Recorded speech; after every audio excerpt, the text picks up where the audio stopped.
শেহতীয়াকৈ ভাৰতত নিউজ চেনেলসমূহৰ সংবাদ প্ৰচাৰক লৈ বহুতো আলোচনা হৈছে। বিশেষকৈ কিছু সংখ্যক টেলিভিছন চেনেলে যুদ্ধ আৰু আন্তৰ্জাতিক ঘটনা সম্পৰ্কত অতিৰঞ্জিত আৰু নাটকীয় ধৰণে সংবাদ প্ৰচাৰ কৰাৰ অভিযোগ উঠিছে।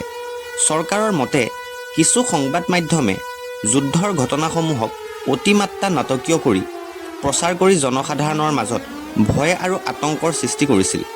বিশেষকৈ মধ্যপ্ৰাচ্যৰ সংঘাত সম্পৰ্কীয় সংবাদৰ সময়ত কিছু চেনেলে অত্যাধিকভাৱে চাইৰেন, গ্ৰাফিক্স আৰু উত্তেজনাপূৰ্ণ ভাষাৰ ব্যৱহাৰ কৰিছিল।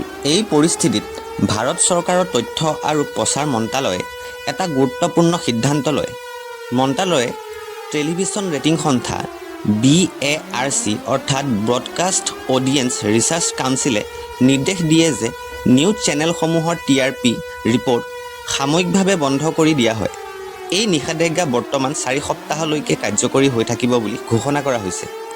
এই সিদ্ধান্তৰ মূল উদ্দেশ্য হ'ল সংবাদ মাধ্যমৰ দায়িত্বশীলতা আৰু সত্যভিত্তিক সংবাদ প্ৰচাৰ কৰিবলৈ উৎসাহিত কৰা।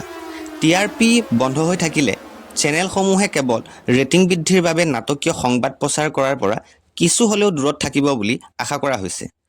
সাৰাংশত ক'ব পাৰি যে এই পদক্ষেপ সংবাদ মাধ্যমত দায়িত্বশীল সাংবাদিকতা বজাই ৰাখিবলৈ কৰা চৰকাৰৰ এক গুৰুত্বপূৰ্ণ চেষ্টা।